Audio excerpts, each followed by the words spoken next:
back to Made It to Medicine with Vix. That's me, and I'm a second-year medical student at UICOM Chicago, and I come to you weekly with videos about my pre-med term med school life and a little bit of everything in between. Today, I'm going to talk to you about the curriculum at my school. This is something that you need to know as you're interviewing or researching schools that you want to go to. When I was a pre-med student, I just knew I wanted to go to medical school. Going to medical school encompasses so much more than just getting there. Like, curriculum at various schools are different, the way they group things. Do you take anatomy at the beginning of the year, or do you take anatomy with systems? Do you take it all at once, or do you break it up? Are your exams on Mondays? Are your exams on Fridays? There's so many aspects of medical school that I simply was unaware of until I applied for the third time, because by then I had friends that were in medical school who could actually provide me with some advice. So today I'm going to be that friend to help you out and give you some advice on at least how my school structures the curriculum, and you can decide whether University of Illinois College of Medicine is for you. Before we get any further into the video, I want you to take the time right now to hit the subscribe button if you haven't done so already. Hit the like button, and then be sure to leave me a comment down below. Even if all you're saying is, hey girl, what's up, like the video, or just putting an emoji there. Appreciate you, it gives me the motivation to keep going. So each block is different. So block 1 was body systems and homeostasis 1, and it was 6 weeks long. Okay, so for each block that we have 1 week to study. So although I'm going to tell you the length of each block, be sure to add on an additional week for the exam for study week. All right, so block 1 was 6 weeks long, which essentially is 7 weeks, because you have that 7th week to brush up on any last minute topics, any study strategies, and even attend office hours. They host office hours, a tri-campus Zoom link, because we have a Chicago, Peoria, and a Rockford campus. So all of the professors come together, I guess. They decide who's going to lead which office hour, because we also have some tri-campus lectures, which is where, of course, they're on Zoom since we're in 3 different locations, and professors from each campus are breaking up the lecture and splitting it into sections to deliver their piece. So I have some notes here because it was a lot and I just can't remember all of it. But for block 1, it was biochem pathways, genetics. We got introduced to pharmacology, histology, introduction to the nervous system. I remember that was week 6, and it was a lot of drugs that came with it. Like, I was like, oh, I understand central nervous system,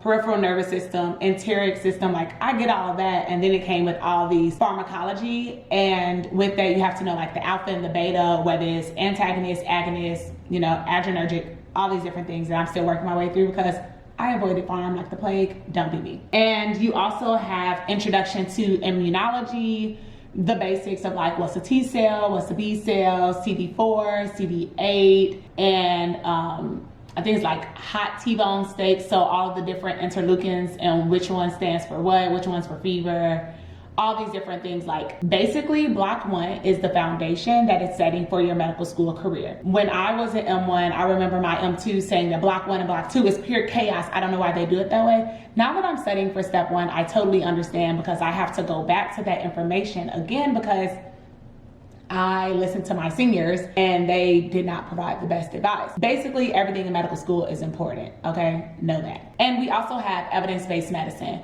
So evidence-based medicine is like a mini statistics course. You'll have to learn like incidence, prevalence, odds ratio, relative risk, number needed to treat, number needed to harm, things of that nature, but also the different types of studies.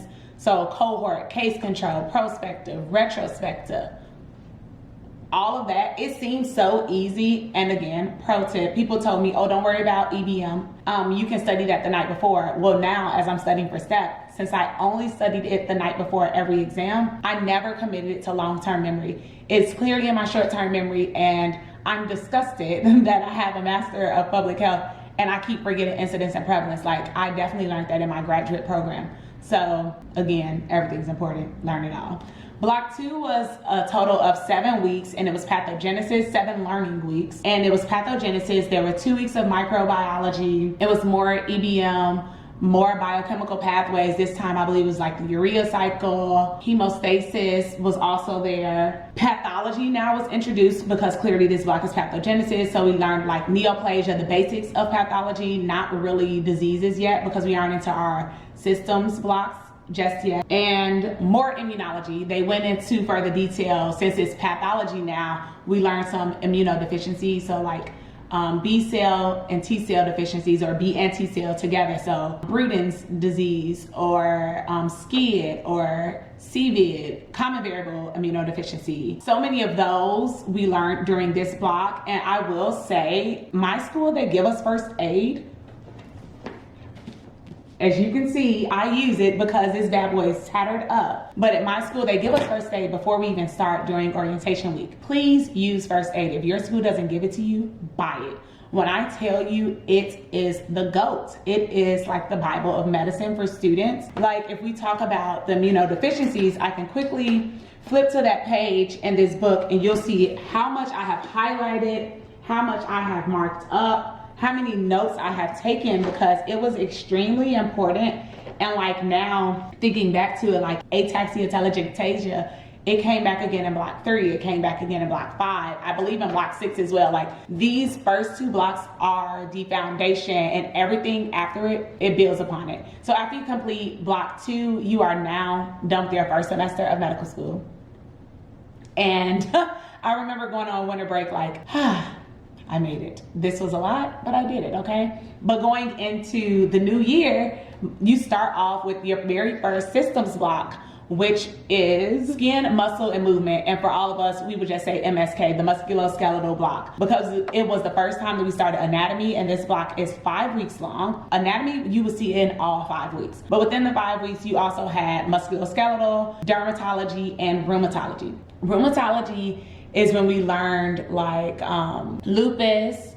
Why am I drawing a blank right now? Okay, so lupus, scleroderma, Reno phenomenon, polymyositis, fibromyalgia. We learned all of that, and the markers for those are very, very important, because that's how you distinguish them from one to the other. So again, this is when the immunology that you've learned blocks 1 and block 2 began to pick up. And for dermatology, it was only, I believe, 2 weeks throughout the block, and musculoskeletal was the bulk of the block. So of course you learn like the sports injuries like ACL, MCL, PCL, meniscus tear, all of that. But then you learned the anatomy of the shoulder, the rotator cuff, the hips, the hands and feet. So we learned carpal tunnel and plantar fasciitis, all of these things in block 3 that you have heard people talk about time and time again, but you didn't really know the anatomy and physiology of it all. And that's another thing, like my school, we don't break things up into classes. Like the block is just the block. There is one exam, there are weekly quizzes, but they are just for completion. You open up the quiz, if you only get 1 question right, you get the points for it, but it also means that you don't really understand that material for the exam, and the exam is 60% of your grade. Meaning if you fail the exam, you fail the block. One thing that I really like, strong, hard dislike of my institution, because I just feel like if I'm preparing and I work so hard throughout the block, and if I have actually passed the quizzes, but I just have a bad day and I failed the exam, having to remediate, meaning having to sit and retake the exam. And if I pass it, it's fine. No one will ever know about it unless I tell them. And if I fail it, then I have to stop where I am and start over the next school year. High stress, y'all. High stakes, high stress. But then we move into block 4, circulation and respiration, essentially cardiopulmonary. Oh yeah, and I forgot to mention this. Once you hit the systems block, which is block 3, now you have everything mixed in with it. You have the histology, pathology, pharmacology, and physiology. They're all going to be just grouped in together. Some classes will say physio, some classes will be a pathophys class, but sometimes you also just don't know until you sit there and open up the lecture. But with circulation and respiration, it was 4 weeks of cardio and 4 weeks of pulm. But the difference being the heart, y'all know that's a major organ in our body. So those 4 weeks, and we started with cardio, were heavy. Like we were having court cases or a team-based learning class every single week. And those were to like gather all the things we had learned or was supposed to have learned throughout the week and discuss them in a class format, doing practice questions together, case scenarios. But it was just a lot, going from having to read an EKG, learning the heart murmur, something I still don't fully understand, knowing the physiology of the Wigger's diagram, and then going to congenital heart defects, myocarditis or endocarditis. So many conditions, so many things can go wrong with the heart. talking about heart failure and then how that could be connected to pulmonary hypertension once we moved on to the poem section. I will say I appreciated that my school started with cardio, because since it was so heavy, poem felt like almost a piece of cake, a walk in the park, because it was extremely light. We had more half days of protected study time, which allowed me to not only learn the pulmonology portion, but to go back to the cardiology and get foundationally strong in that. And that was also my best exam of medical school. By far scored well above the MPL. I even emailed the dean to let her know that I passed. She was super proud of me, and I'm just like, yes, we're doing this.